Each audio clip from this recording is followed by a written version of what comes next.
Valentino here with Jeph from the Used. How are you doing today, Jeph? I'm good, man. How are you?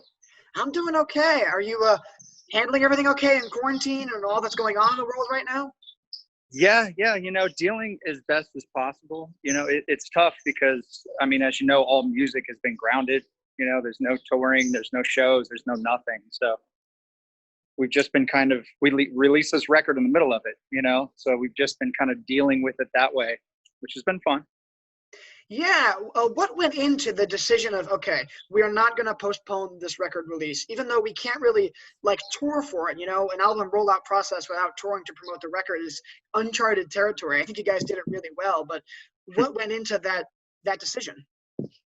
Because it didn't really feel like an option. It was kind of like we put out so much press, and we were doing so many. We did a whole tour before this record came out, promoting it, and we had the dates set, and it's like, would we start that over again? Would we just cancel everything and just all of a sudden decide that, hey, sorry guys, we're going to change it for another year. You're going to have to wait another year for this record, and that's like, it just seemed, let's just release it. We have tons of songs. We can write more songs. We can still tour on this record next year. It just kind of is what it is. Yeah, definitely. And I noticed that particularly in this record, from the Used fans that I've seen on all the social media, the message boards, all that, this has been one of the most positive reviews from a record. The reception to this album has been overwhelmingly positive. I've got tons of fans saying that this is your best record since self-titled. Some saying it's better. Everyone is just all. I haven't really heard any criticisms. Are you feeling it too on the artist side of it, how this record's being received?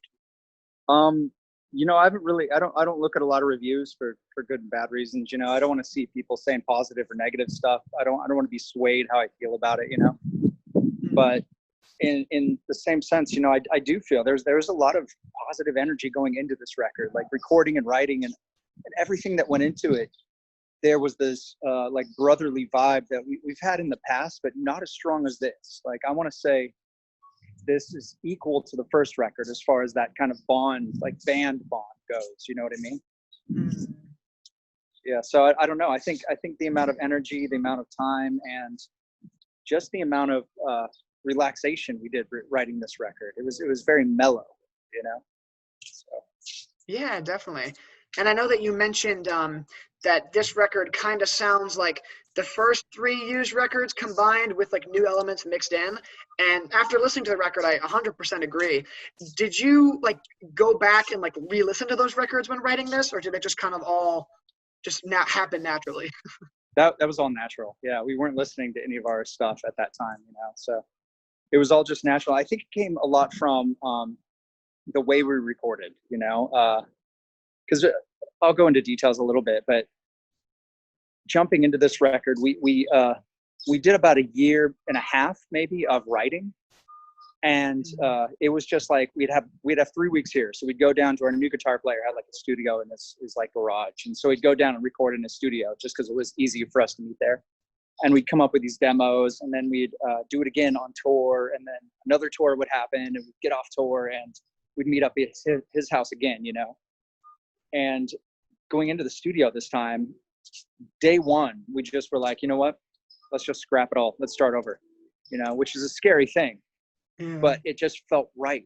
It just felt like, you know what, we're going in here with Feldman again. We want everything to be fresh. We want everything to be different. The route that we were going on these songs, it was good and it was cool. It just didn't feel right at that time, And so I think erasing and just stuff, and not really erasing. Don't get me wrong. We still have those songs. We could still record and write those songs again, if we want to. But it just felt correct to start over fresh, And I think something about that with the excitement and the vibe that we happen to have in the studio, like I was saying, it was just so positive and excited, and I don't know. It was interesting, Yeah, and I almost think that sometimes when you write a song and then you don't even get to get into the recording booth a year and a half later, that's not who you are anymore. You're not really connected to that song as much as you used to be. Whereas exactly. What you did, scrapping the whole thing and starting fresh, you're immediately connected to these songs. Yeah, exactly. Like you said, a year's a long time, you know, and everybody changes and everybody evolves over like months, you know, so like it just felt right to go back into the studio this way, you know. So now, another thing that I definitely wanted to ask you, you mentioned John Feldman. Have you talked to him since the release of the record? It kind of like almost exchanged how things went, how you guys feeling? Yeah, we've talked a little bit. Feldman's an awesome guy, and honestly, this record more so than any of the other records. And me and Feldman always we have a different outlook on music and a different outlook on certain things, you know.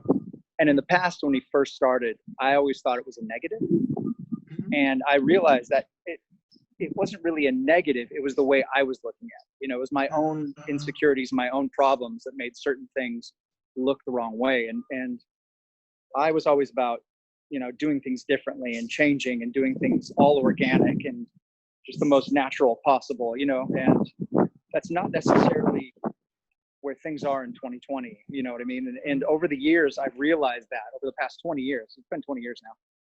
And coming into this record with Feldman, I would say we've all lightened up and we've all just become who we are, you know, and we've all evolved into these new people. And I feel like Feldman's like, I don't have any siblings, but I feel like Feldman would be a brother to me. You know, I feel that strongly about him. And I feel that strongly about the band guys, of course, you know, but it's really interesting looking back on these 20 years and realizing stuff later on, you know. Yeah, definitely. Now, another thing that's kind of interesting is obviously when you listen to this record, and you said it in past interviews before, and it rings so true, is that this album has some of the most diverse sounds I've heard in like you go from like Cathedral Bell, which is the most catchy, earwarming pop, like almost like electro dance kind of song, and then you have like The Lottery, which is like borderline deathcore. You know what I mean? Do you think that Feldman's almost like difference in, you said he like writes differently and has a different perspective on music, do you think that kind of attributed to how diverse the record is? You know, every little thing helps, honestly. Everything little changes, every person involved, every person in the room, honestly, helps, no matter how it is. Like just their vibe, or somebody will say something like an idea and we'll go that direction. Any kind of spark will help anything, you know.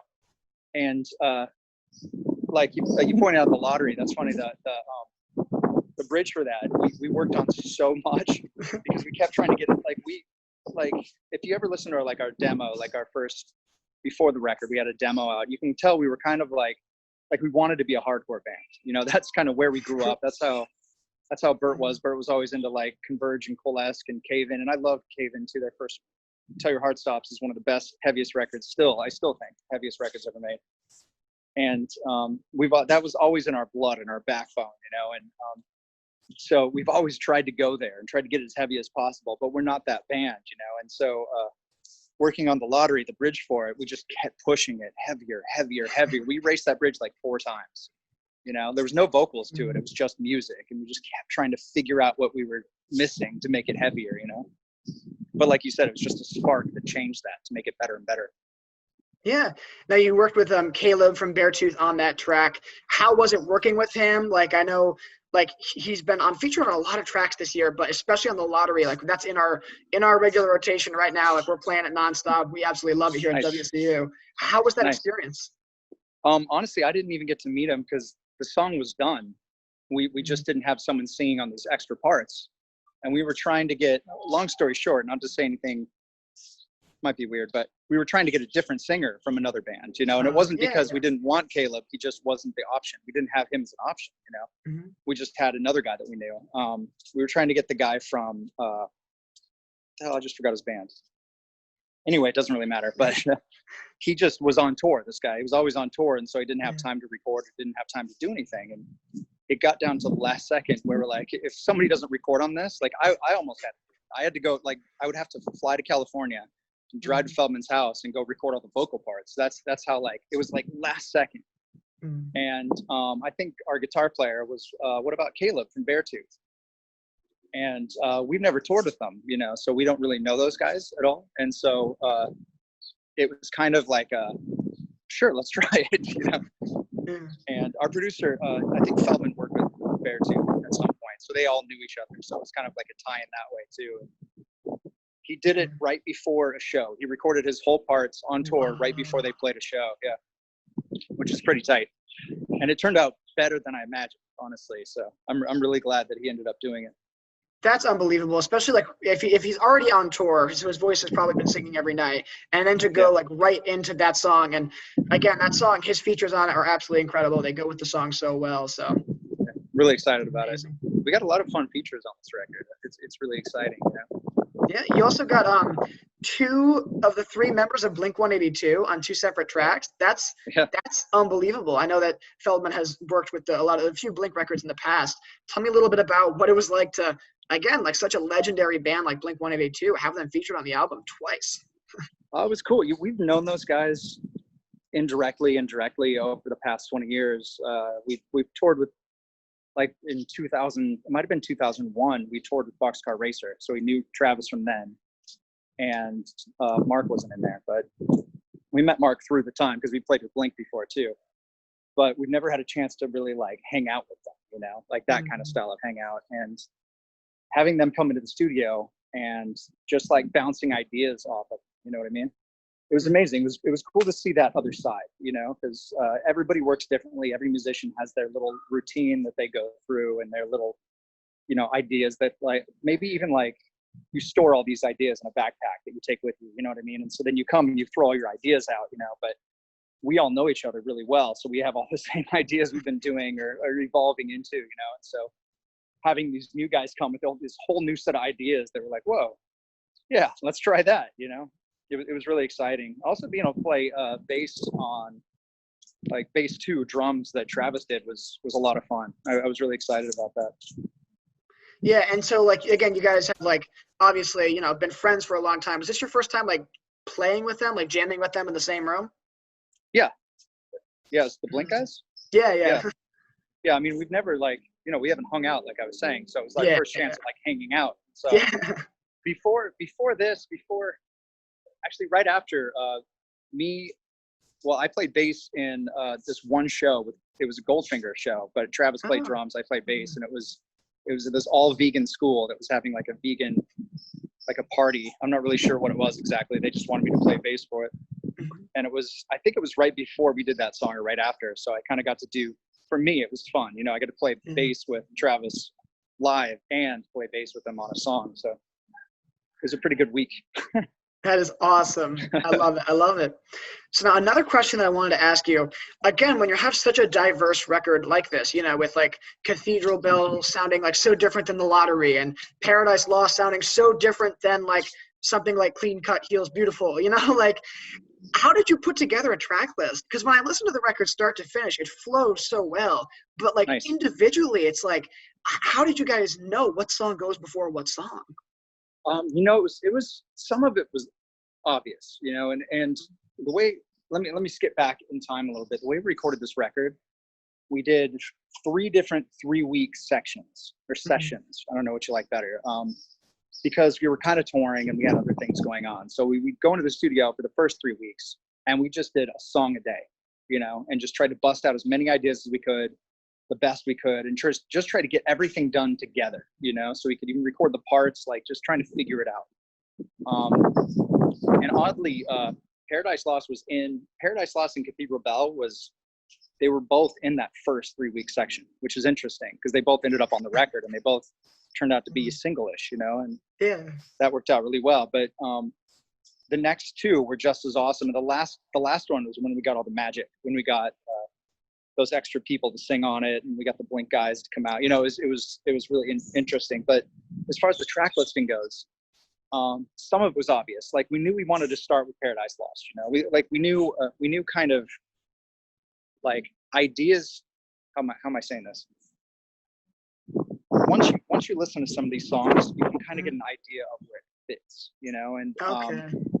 and we actually had 10 more songs, maybe more than that didn't make the record, but some of those songs would be thrown in the mix too. And we kind of, what it comes down to, I guess, is each person puts in their vote and writes their own track list of showing all the songs in what order they want it to be in. And we all obviously knew where certain things went. We knew we wanted to end with, forget the name of that song now because they changed the title. To Feel Something. I Just Want to Feel. Yeah. Okay. Yeah. We knew we wanted to end with that because it felt like an ending to it. But I'm kind of making this story a little too long, but you're kind of getting the point. We had to battle on what songs we wanted to stay in, and some didn't make it. Like I was saying, we have a bunch of B-sides that'll hopefully come out in the next year. Yeah, that definitely makes sense, especially like, with like Paradise Lost. Just it sounds like that intro when it just kind of drops and the guitars and bass kick in. That does sound a little bit like I could see it opening up the record. Definitely. Yeah, seemed like that. Blow Me seemed like it should be in the beginning too. Like it all just kind of made sense. Yeah. So now, again, you mentioned that there's a lot of previously unreleased tracks that might be, thrown into the mix or released next year. Do you think, are these songs already recorded and mastered, or are they just still like written songs that, you have to go into? Well, they're all recorded. Nothing's mixed and mastered as far as the B-sides go, but they're all recorded. All of our parts are done. It's just a matter of,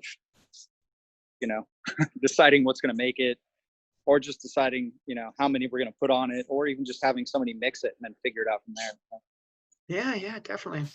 So another really awesome thing that you guys did on this album cycle that I absolutely love was you invited the fans in and you made them like a part of the album cycle by allowing them to do like used tarot cards, and their art designs, like, oh my gosh, there were hundreds of them. They were all absolutely gorgeous. What went into that thought process? And furthermore, like, what were some of your favorites when you were looking through them? How did you react? Yeah, it was exciting. Honestly, we always like trying to bring our fans in as much as possible because as far as the use goes, the fans are family. We treat them like family. We hang out together. We have like recurring fans that we see at certain shows, that we feel like are like family members almost, and being able to incorporate just anybody's ideas into the whole, making it a big picture of a whole. Because when we play a show, it's not just us on stage and everybody's watching us, and it's more like what am I trying to put it to? When you go and you look at art and maybe some famous painter has all these art this art exhibit going on. Sorry. And you go and you look at the art and you're really excited about it. Maybe this painting of a house or something on like the beach or something, and it reminds you of like your grandma. You know what I mean? Like maybe your grandma. I'm just making up some story to show you a point here. Yeah. But whatever it reminds you of, maybe that artist just liked the house. You know what I mean? But you don't know that. You're putting in all this extra feeling and all this emotion and all this like drive behind a piece of art. And that's how our shows are.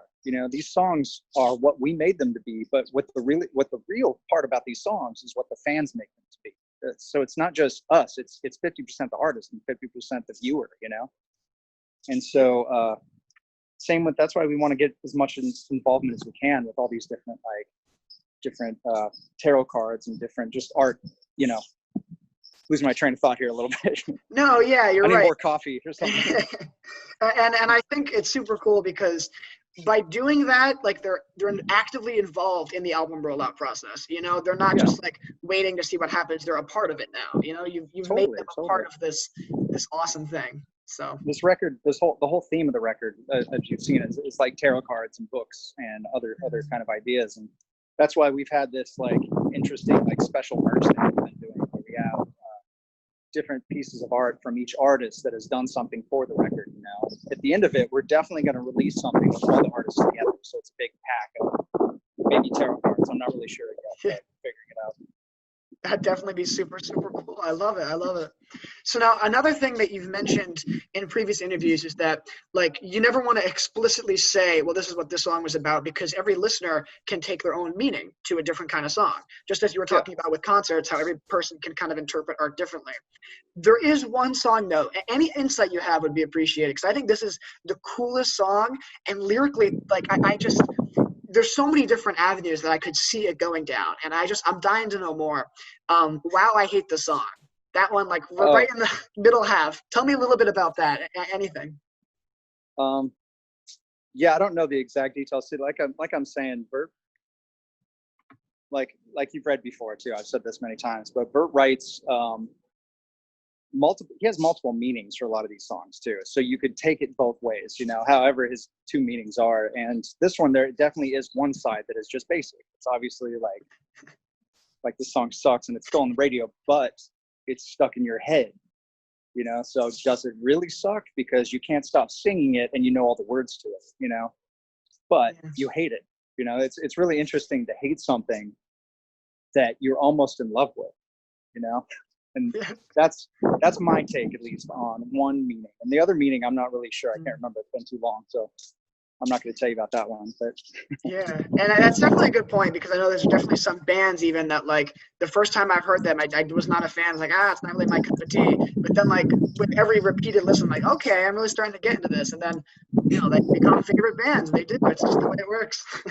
right, yeah, like 20 years later, 30 years later, listening to some bands that were out that you're like, God, I hate that song, and then hearing it over and over again, and it almost changes to where it's like Third Eye Blind or something like that. You're like, God, like, Yeah. wow, it's really catchy, and I know all the words to it, so maybe I do like it. Yeah, and I was reading some academic journal where it's like your brain likes familiarity, and so the more it hears it, you actually scientifically like start to like it more just with repeated. That makes sense. Yeah, that makes a lot of sense. Yeah, which is super cool. So now I got one more question for you, and this is something super interesting. I saw you guys on that super intimate club tour before, concerts had to be shut down. And, in every city you guys put on like incredible shows. And one of the things you guys hinted at, just like not saying, but like not saying, is about the MyCam reunion and all that stuff.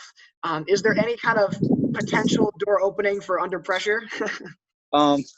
Bert was just doing that as a joke because people get so excited, but we've talked, Bert's talked to Gerard over the years many, many times, and he was trying to get them to start up before this happened, and just trying to get us to tour together again. And I know it will happen, they don't need us to tour with right now. So, it's almost what's the point on their side, I guess. I'm don't put any rumors here. I'm not saying anything. I'm not talking or anything. I'm just saying, like, they don't really need us, so there's almost no point right now, But at some point in the future, I know it will happen, Yeah. I just don't really know. We do have other tours that Bert was kind of purposely making it sound like it was going to be MyCam as a joke when it wasn't really MyCam, Yeah. But we'll see. I like that. I like that, though. Right now they're on their own reunion kind of tour thing, but it'll happen in time, at some point down the road. That's what I'm saying. And it's going to happen at some point. We'll tour with them at some point. Who knows if it'd be a show or a tour or a couple shows, it kind of is what it is, Yeah. But we'll see. Definitely. How was it from like your perspective seeing them reunite again? Because I know like you guys have such a strong history together, Yeah, it's cool. It makes me think that maybe we should break up and get back together in a couple years. Oh no. Oh no. Just because, or this whole quarantine thing, we should have been broken up just to say that we were broken up. Just to have, just being fun. Just to have that reunion. I love it. I love it. Yeah. We'll tour again. We've got so many plans. We've got, it's tough right now. Like, music is in a sketchy place, and we're all figuring it out, together. Yeah, definitely. Well put.